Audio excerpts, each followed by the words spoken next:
فصل نمبر 8، طب نبوی میں اسہال کا طریقہ علاج۔ اسہال کہتے ہیں ڈائریا کو، موشن کو، وامٹس اور موشن دونوں ایک ساتھ، ادھر وامٹ آتی ہے ادھر موشن آ جاتا۔ ٹھیک ہے، وائرل انفیکشن کہتے ہیں یا جو بھی چیز کہتے ہیں، وائرل انفیکشن کے بارے میں بھی ہم انشاءاللہ اس میں پڑھیں گے کہ کیا چیز ہے جو وائرل انفیکشن کو نام دے دیا گیا ہے۔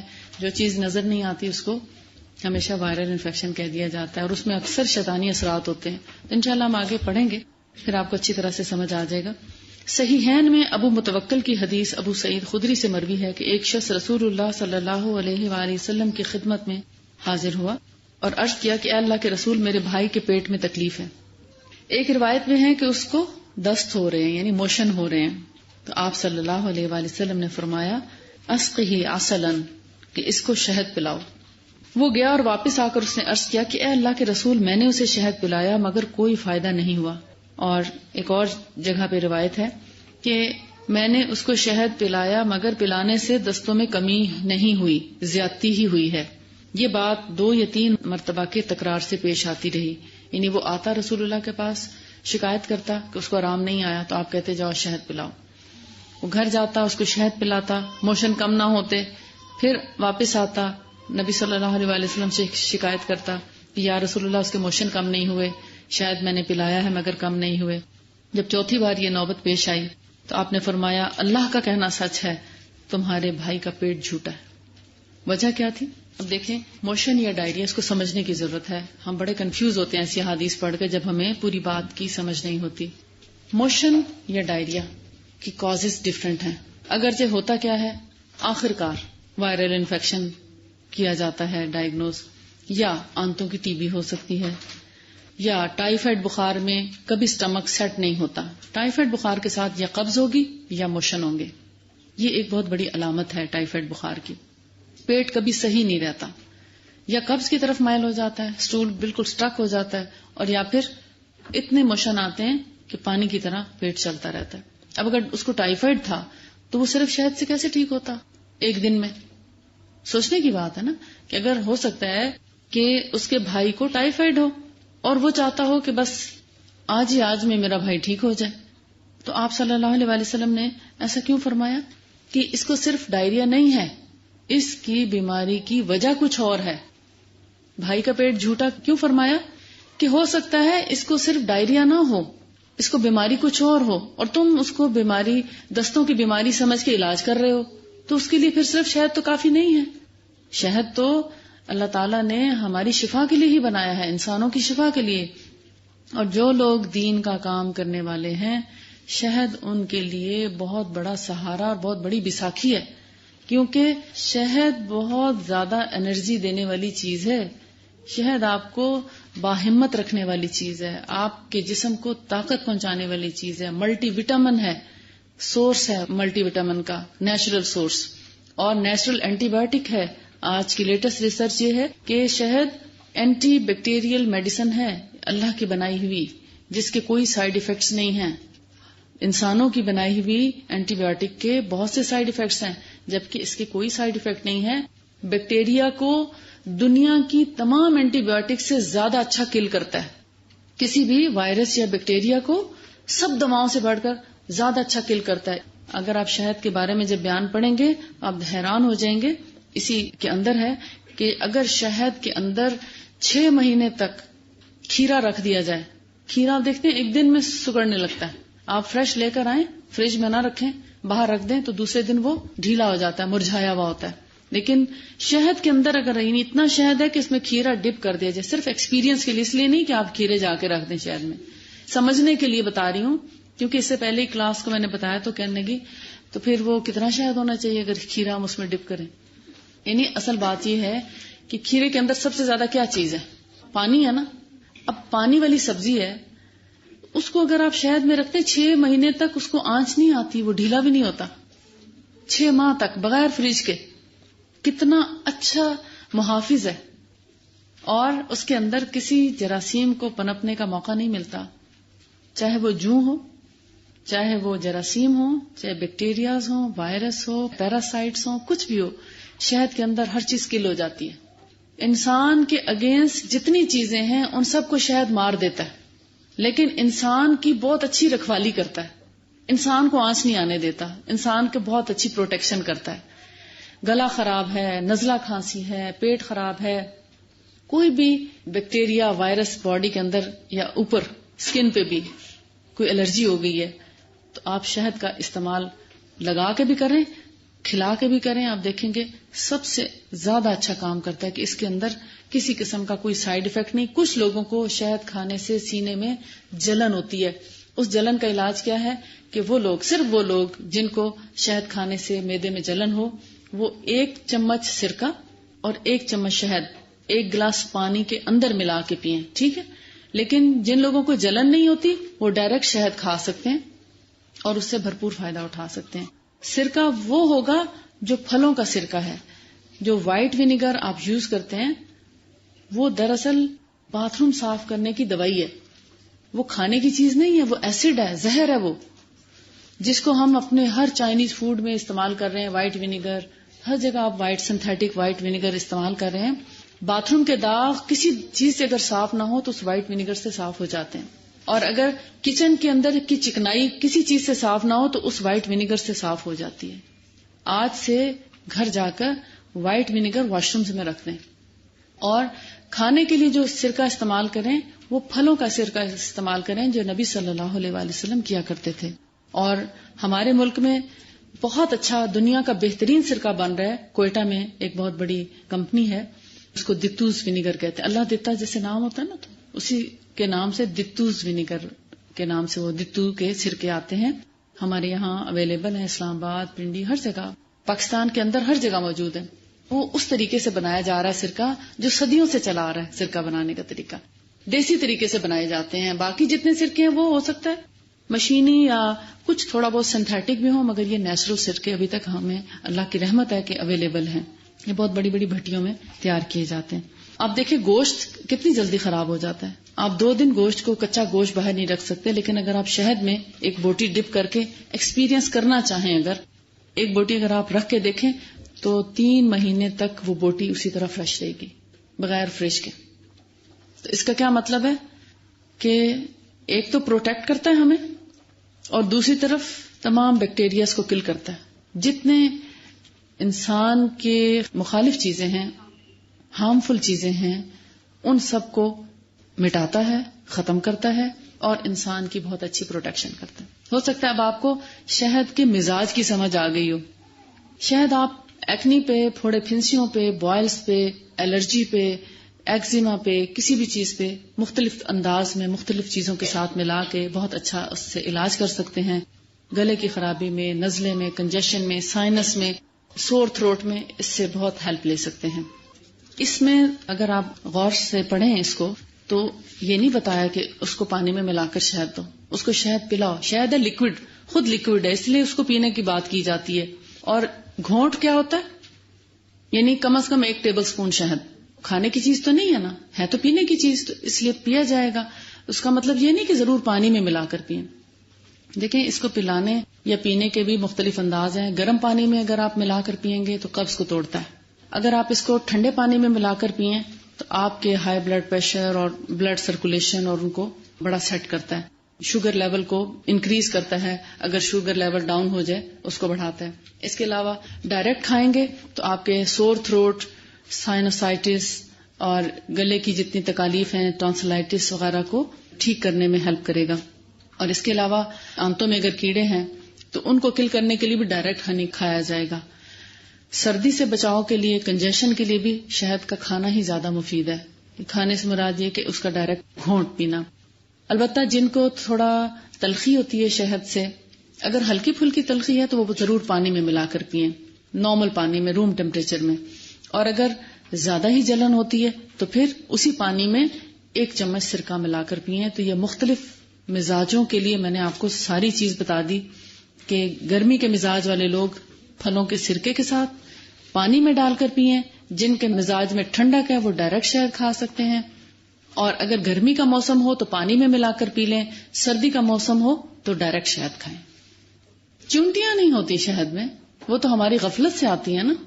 اگر چونٹی آ بھی گئی ہے تو آپ اس کو چھان سکتے ہیں. کپڑے میں چھانے تو چونٹی نکل جاتی ہے. ایک رومال اگر ہو نا ململ، اس میں آپ ڈال کے اس کو لٹکا دیں تو آپ دیکھیں گے کافی دیر کے اندر ہی وہ نکلے گا، مگر نکل آئے گا. نیچے آپ اس کی کوئی بال رکھ دیں تو شاید سارا صاف ہو جائے گا. میری تو عادت ہے، میں نے جب سے پڑھا اس کو تو میں شاید ہی کوئی دن ہو یا شاید سفر بھی کوئی ایسا ہو کہ میں شاید ساتھ نہ لے کر گئی ہوں کہ مجھے ہو سکتا ہے وہاں نہ ملے تو میرے پاس شاید ہونا چاہیے. کتنا ہی طویل سفر ہو یا کتنا چھوٹا ہو، شہد میرے پاس ضرور ہوتا ہے. اور میں ہمیشہ اس کو ایک گھونٹ لے لیتی ہوں. اور ہمیشہ فجر کی نماز کے بعد سب سے پہلا کام میرا شہد کھانا ہوتا ہے. اور پھر جب دل چاہتا ہے پھر پانی پیتی ہوں، گرمیوں میں بھی اور سردیوں میں بھی. تو اس سے کیا ہوتا ہے، میرے پاس اتنے مریض آتے ہیں گلے خرابی کے، کھانسی کے، ٹی بی کے، نہ جانے کیسے کیسے امراض کے. تو اگر میں شہد نہ کھاؤں تو ہو سکتا ہے کہ میں بھی انہی جیسی ہو جاؤں. اور اگر کلینک میں بیٹھے ہوئے بھی کسی مریض کے آنے کے بعد مجھے اریٹیشن ہو تو میں شہد لے لیتی ہوں اور الحمدللہ اس سے مجھے بہت افاقہ ہو جاتا. یعنی جیسے گلے میں کھچ کھچ آتی ہے تو آپ کو کہتے ہیں اسٹریپسلز لیں، آپ شہد لیں. شہد سب سے اچھی دوائی ہے. اس کے باقی فوائد آپ گھر جا کے پڑھیں، اور جو پڑھے گا اس کو شہد کے سارے فائدے مل جائیں گے. اس کو شہد کی اچھی طریقے سے سمجھ بھی آ جائے گی، طریقہ استعمال بھی سمجھ آ جائے گا. جو نہیں پڑھے گا وہ محروم رہ جائے گا.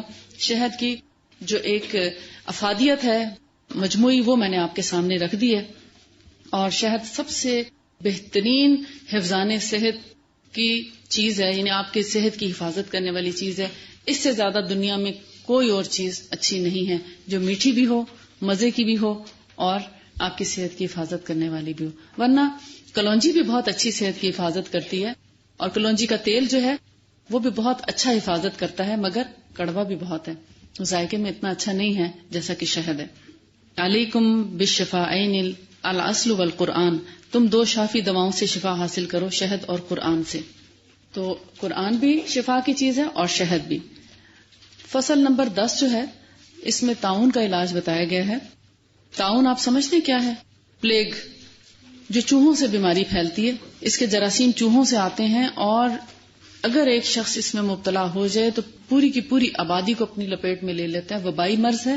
اس میں نبی صلی اللہ علیہ وسلم نے بہت سے ہمیں احتیاطی تدابیر بتائی ہیں کیا کرنا چاہیے. اللہ کا لاکھ لاکھ شکر ہے کہ ہمیں اللہ نے اس وائرل ڈیزیز سے بچایا ہوا ہے، اور دعا کریں کہ اللہ تعالیٰ اس کو بچائے رکھے، کیونکہ اللہ تعالیٰ جب کسی قوم سے ناراض ہوتا ہے تو اس پر یہ وبا مسلط کر دیتا ہے. لیکن خدا نہ خواستہ اگر کبھی ایسے حالات پیدا ہو جائیں کہ طاعون پھیل جائے تو پھر ہمیں کیا کرنا چاہیے، آئیے دیکھتے ہیں مختصراً. صحیحین میں عامر بن سعد بن ابی وقاص نے اپنے والد سے بیان کیا، انہوں نے حضرت اسامہ بن زید کا یہ سوال ان سے کرتے سنا کہ انہوں نے نبی صلی اللہ علیہ وسلم سے طاعون کے بارے میں کیا سنا. اسامہ نے فرمایا رسول اللہ صلی اللہ علیہ وآلہ وسلم نے فرمایا کہ طاعون ایک بڑا عذاب ہے جو بنی اسرائیل کے ایک گروہ پر نازل کیا گیا تھا. اسی طرح ان لوگوں پر یہ عذاب مسلط ہوا جو تم سے پہلے گزر چکے ہیں. جب تم کو اس بیماری کا پتہ چلے کہ فلاں مقام پر ہے تو اس بیماری کے زمانے میں وہاں نہ جاؤ، اور اگر کسی ایسی جگہ یہ عذاب آ جائے جہاں تم پہلے سے رہتے تھے تو اس سے بچاؤ کے لیے اس سے بھاگ کر وہاں سے نہ نکلو، کیونکہ بچانے والا اللہ ہے. صحیحین کی ایک دوسری روایت میں حفصہ بنت سیرین سے روایت ہے کہ حضرت انس بن مالک نے کہا کہ رسول اللہ صلی اللہ علیہ وآلہ وسلم نے فرمایا طاعون سے مرنا ہر مسلمان کے لیے اللہ کی راہ میں جان دینا ہے. اور طاعون اصل میں ہے کیا؟ عصر عائشہ میں ہے، یعنی یہ حدیث نہیں ہے بلکہ حضرت عائشہ سے ایک روایت کی جاتی ہے کہ نبی کریم صلی اللہ علیہ وآلہ وسلم سے انہوں نے عرض کیا کہ تان یعنی نیزہ بازی، تان کا مطلب نیزہ بازی کو تو ہم نے جان لیا ہے، یہ طاعون کیا ہے اس کے بارے میں بتلائیے. تو آپ صلی اللہ علیہ وآلہ وسلم نے فرمایا کہ یہ ایک گلٹی ہے جیسے اونٹوں کے طاعون میں ابھرتی ہے، انسان کے بغل کی کھال میں ابھرتی ہے. یعنی کہ ہمارے آرمپٹس جو ہیں ان کے نیچے انڈر سکن ایک گلٹی پیدا ہوتی ہے. سب سے پہلے اس کی علامت کیا ہے کہ اس کے اندر گلٹی پیدا ہوگی، انتہائی پینفل، اس کے ساتھ شدید بخار ہو جاتا ہے، اور بخار کے ساتھ وامٹس اور ڈائریا بھی شروع ہو جاتا ہے، اور انسان ڈی ہائیڈریشن کی وجہ سے بہت جلدی دنیا سے کوچ کر جاتا ہے. اگر اس کا بر وقت علاج ہو جائے تو بعض اوقات انسان کی جان بچ بھی جاتی ہے. لیکن جب ایک انسان وامٹ کرتا ہے یا ڈائریا کی وجہ سے جو موشن کرتا ہے تو اس کی الٹی میں بھی ایسے جراثیم ہوتے ہیں جو ہوا میں تیزی سے پھیلتے ہیں اور دوسرے انسانوں کو بہت جلدی متاثر کر دیتے ہیں، اور یہ ایک وبائی مرض ہے، لہذا وبا کے طور پر پھیلتا ہے اور بہت جلدی، یعنی کہ اگر کسی بھی جگہ پر صحت مند لوگ موجود ہیں اور اس میں اگر طاعون زدہ شخص آ جاتا ہے اور اس کو خدا نخواستہ اگر وامٹ آ گئی تو اس وامٹ سے باقی تمام لوگوں پر بہت جلدی اثرات مرتب ہو سکتے ہیں، مگر انہی پر ہوں گے جن کی امیونٹی ویک ہوگی، جن کے اندر قوت مدافعت کمزور ہوگی، پھر اللہ کا حکم ہو جاتا ہے اور انسان اس سے متاثر ہو جاتا ہے۔ آپ دیکھتے ہیں جب فلو پھیلتا ہے، مثال کے طور پر ایک وبائی مرض ہے سمجھنے کے لیے، تو کیا سب بیمار ہو جاتے ہیں؟ نہیں ہوتے نا، ہو سکتا ہے آدھے لوگ بیمار ہو جائیں مگر آدھے تو ٹھیک رہتے ہیں، ایسے ہی ہوتا ہے۔ تو طاعون بھی وبائی مرض ہے، متاثر بہت سے لوگ ہو جاتے ہیں، مگر ضروری نہیں کہ سب کے سب مر جائیں، سب کے سب بیمار ہو جائیں، ضروری نہیں ہے۔ لیکن حکم کیا ہے کہ اگر فرض کریں ہم اب یہاں رہ رہے ہیں، آپ لوگ ہاسٹل میں رہ رہے ہیں، کچھ اپنے گھروں سے آئے ہیں، خدا نخواستہ اگر یہاں پر طاعون پھیل جاتا ہے تو آپ ہاسٹل چھوڑ کے بھاگ جائیں گے یا اسلام آباد چھوڑ کے بھاگ جائیں گے؟ ہم اس لیے نہیں بھاگیں گے کہ رسول اللہ صلی اللہ علیہ وسلم کا حکم ہے کہ جس جگہ پر ہیں وہاں اگر طاعون آ جاتا ہے تو وہیں پہ رکے رہو، اور اگر گھر تو آپ کا گجر خان میں ہے مگر آپ پڑھنے کے لیے یہاں آ گئے تھے، اگر خدا نخواستہ گجر خان میں کوئی ایسی تکلیف آ جاتی ہے، وبا آ جاتی ہے، تو پھر آپ واپس گھر نہیں جائیں گے اس وقت تک جب تک کہ اس کو سیف ایریا ڈکلیئر نہیں کیا جاتا، اس کی تمام جگہوں کی صفائی ستھرائی نہیں ہو جاتی، اس وقت تک واپس گھر نہیں جائیں گے، کیونکہ یہ بھی رسول اللہ کا حکم ہے۔ اور اس میں دیکھیں انسانی جانوں کو بچانے کے لیے کتنی بڑی حکمت عملی اختیار کی گئی ہے کہ اگر ایک جگہ ایک وبا پھیلی ایک شہر میں، اب آمد و رفت بند کر دی جائے، بارڈر بلاک کر دیے جائیں تاکہ یہ بیماری یہیں پہ ہی ختم ہو جائے، باقی سارے شہروں کے لوگ یا دنیا کے لوگ متاثر نہ ہوں، اس میں یہ حکمت بھی ہے۔ اور طاعون کو کہا جاتا ہے کہ یہ شاید جنوں کی خلش ہے۔ آپ دیکھیں پیج نمبر 67 پہ سب سے نیچے کہ تیسری بات وہ سبب فاعل ہے جس سے یہ بیماری پیدا ہوتی ہے، اور صحیح حدیث میں موجود ہے کہ طاعون اس عذاب کا باقی ماندہ حصہ ہے جو بنی اسرائیل پر بھیجا گیا، اور اسی میں ہے کہ طاعون جنوں کی خلش ہے جو انسان کو تباہ کر دیتی ہے، اور اسی حدیث میں ہے کہ طاعون کسی پیغمبر کی بد دعا کا اثر ہے۔ یعنی بہت سے وبائی امراض، تھوڑا سا آپ کو آئیڈیا ہو رہا ہوگا کہ اس کو پھیلانے کا باعث جن بھی بنتے ہیں۔ جن کیا چیز ہے؟ نظر نہیں آتے نا، ہوائی مخلوق ہے نا، میٹیریل چیز نہیں ہے، ہوا کی طرح گردش کرتے ہیں۔ اب وبائی امراض کس سے پھیلتے ہیں؟ ہوا کے ذریعے ایک سے دوسرے تک پہنچتے ہیں نا، چونکہ جن انسانوں کے دشمن ہیں، ہوا میں شامل ہوتے ہیں، اس لیے بہت سے وبائی امراض میں بہت بڑا حصہ جنوں کا ہوتا ہے کہ وہ ایک سے دوسرے انسان تک اس وبا کو پہنچانے کا بہت بڑا سورس ہے۔ اسی لیے کہا گیا کہ طاعون جنوں کی خلیش ہے، یعنی جنوں کی وجہ سے طاعون جو ہے وہ بہت تیزی سے پھیلتا ہے، ایک سے دوسرے انسان تک اس کے جراثیم منتقل کرنے کا باعث بنتے ہیں، کیونکہ ہوا میں موجود ہوتے ہیں۔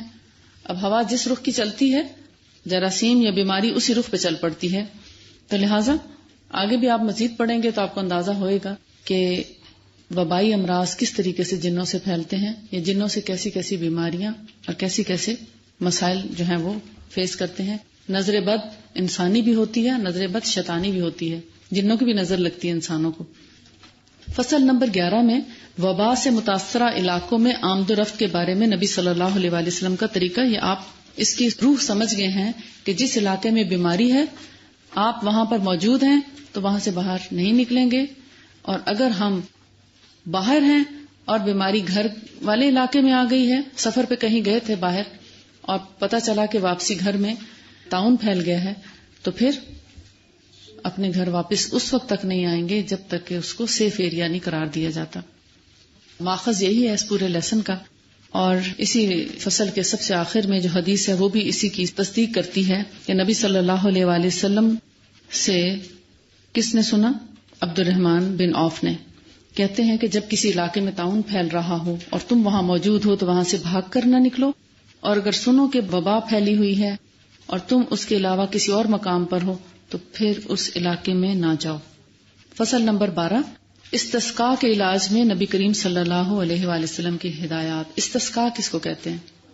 یہ جو بیماری کا نام ہے نا، یہ پیٹ میں پانی پڑنے کو کہتے ہیں، ہے تو پانی، استسقاء پانی مانگنے، پانی طلب کرنے کو کہا جاتا ہے، سقا پانی پلانے والے کو کہا جاتا ہے یا ساقی، اور استسقاء پانی کا طلب کرنا یا پانی مانگنا، مگر یہاں پر جو بیماری ہے اس کا نام استسقاء کہا گیا ہے۔ آپ صلاۃ استسقاء بھی پڑھتے ہیں، اللہ تعالیٰ سے بارش کی دعا کرنے کے لیے نماز پڑھی جاتی ہے، مگر انگلش میں اس کو اسائٹس بولتے ہیں۔ اسائٹس کہتے ہیں یہ جو ہماری پیریٹونیم ہے، پیٹ کی جو جھلی ہے، اس میں پانی جمع ہونا شروع ہو جاتا ہے اور پیٹ ڈھول کی طرح پھولنا شروع ہو جاتا ہے۔ بیسیکلی لیور اور کڈنیز کا فنکشن جو ہے وہ سلو ہو جاتا ہے، اور آہستہ آہستہ وہ جو کڈنیز ہیں چونکہ اس پانی کو فلٹر کر کے جسم سے باہر پھینکنے کے ناقابل ہو جاتے ہیں، لہٰذا وہ پانی جسم میں بھرنا شروع ہو جاتا ہے، اور پہلے تو پیٹ ہی پھولتا ہے، پھر آہستہ آہستہ پوری باڈی جو ہے وہ پھولنا شروع ہو جاتی ہے۔ تو یہ اسائٹس جو ہے اس کی بہت سی وجوہات ہیں، مگر ہم یہاں پر جو حدیث میں پڑھتے ہیں، آپ نے ضرور حدیث پڑھی ہوگی کہ صحیحین کی حدیث ہے، صحیح مسلم اور بخاری کی، حضرت انس بن مالک سے روایت ہے کہ ارینا اور اکل کے لوگوں کا ایک گروہ نبی کریم صلی اللہ علیہ وآلہ وسلم کی خدمت میں حاضر ہوا۔ ان لوگوں نے مدینہ کی اقامت ناپسند کی، یعنی وہاں رہنا ناپسند کیا، اور اس ناپسندیدگی کی شکایت نبی کریم صلی اللہ علیہ وآلہ وسلم سے کی۔ آپ نے فرمایا کہ اگر تم زکوٰۃ میں آئے ہوئے اونٹنیوں کا دودھ اور ان کا پیشاب استعمال کرتے تو تمہیں اسائٹس میں فائدہ ہوتا۔ انہوں نے ایسا ہی کیا۔ کیا کیا؟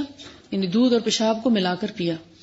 جب یہ گروہ اس چیز سے تندرست ہو گیا تو بجائے احسان مند ہونے کے انہوں نے ان اونٹوں کے چرواہوں پر حملہ کیا، یعنی بغیر کسی وجہ کے حملہ کر دیا۔ مقصد کیا تھا کہ اب ہم ان اونٹوں کو چرا لے جاتے ہیں، بڑے کام کے اونٹ ہیں، یہ تو اتنی بڑی بیماری اتنے دنوں میں حل ہو گئی، تو اب ہم یہ اونٹ ہی لے جاتے ہیں، لہٰذا یہ جو چرواہے اور محافظ ہیں ان کو ختم کریں تاکہ ہمارے لیے اونٹوں کو لے جانا آسان ہو جائے۔ لہٰذا انہوں نے حملہ کر کے ان بیچارے چرواہوں کو قتل کر ڈالا اور اونٹوں کو ہنکا لے گئے، یعنی چوری کی، اور آمادہ پیکار ہوئے، یعنی کیا کیا؟ گناہ کیا۔ پھر اللہ اور اس کے رسول سے بغاوت کی۔ انہوں نے ایک ہی واردات میں کتنے گناہ کیے، یہ ساری ان کی تفصیل ہے، آپ اچھی طرح پڑھ بھی چکے ہیں۔ تو رسول اللہ صلی اللہ علیہ وآلہ وسلم نے ان کے پیچھے ایک دستہ روانہ کیا، صحابہ کرام کا ایک گروہ روانہ کیا، انہوں نے ان کو گرفتار کیا، اور آپ صلی اللہ علیہ وآلہ وسلم نے ان چوروں کے یا ڈاکوؤں کے ہاتھوں کو کاٹنے، پیر اڑا دینے، آنکھوں میں سلائی ڈال کر آنکھیں پھوڑ دینے کا حکم دیا۔ چنانچہ ان کے ساتھ یہ سب کچھ کیا گیا اور انہیں دھوپ میں ڈال دیا گیا، اور اس اذیت کے ساتھ ان سب کی موت واقع ہوئی۔ یہ ایک الگ ٹاپک ہے کہ انہوں نے چونکہ اتنی غلطیاں کی تھیں اور ہر غلطی کی ان کو ایک سزا ملی، اور چونکہ زکوٰۃ کا مال تھا، اللہ کا مال تھا، اس کو وہ انہوں نے چرانے کی کوشش کی، اور پھر قتل و غارت بھی کی، حملہ بھی کیا۔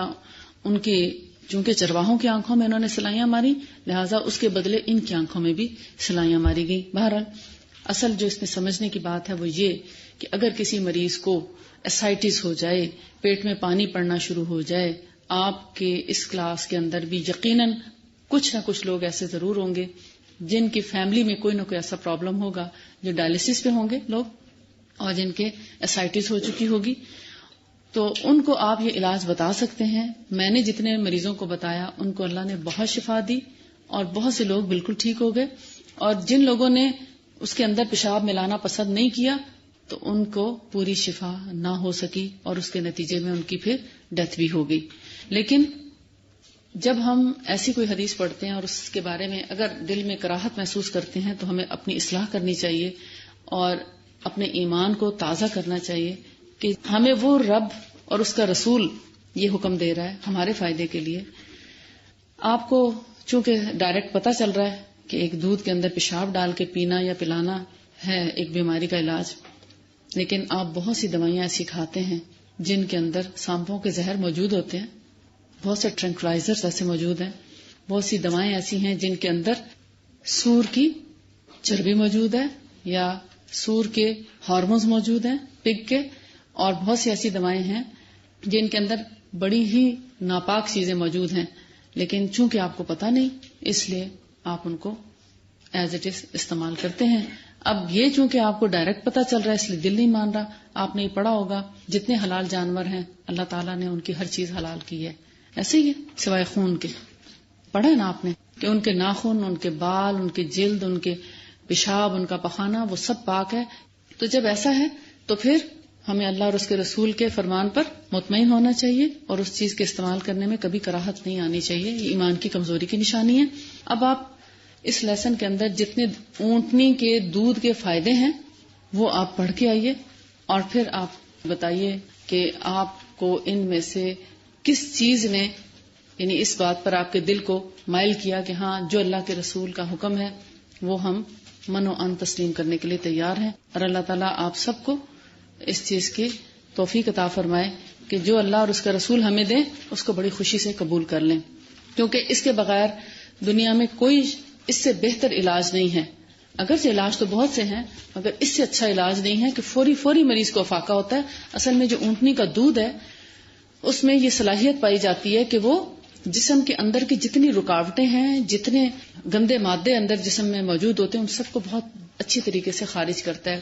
ہمارے لیور کے سدے، ہمارے آنتوں کے سدے، ہمارے جتنی یعنی اندر جسم کے رکاوٹیں پائی جاتی ہیں جس کی وجہ سے آہستہ آہستہ بلاکیجز شروع ہوتی ہیں اور پانی جمع ہونا شروع ہو جاتا ہے، ان سب چیزوں کو خارج کرتا ہے. کھل کے حاجت ہوتی ہے، پیشاب کھل کے آتا ہے اونٹنی کے دودھ سے، پخانہ کھل کے آتا ہے اور جسم ڈیٹاکسیفائی ہو جاتا ہے جس سے ہمیں شفا ہو جاتی ہے. وآخر دعوانا ان الحمد للہ رب العالمین. سبحانک اللہم و بحمدک نشہد ان لا الہ الا انت نستغفرک و نتوب الیک. السلام علیکم و رحمۃ اللہ وبرکاتہ.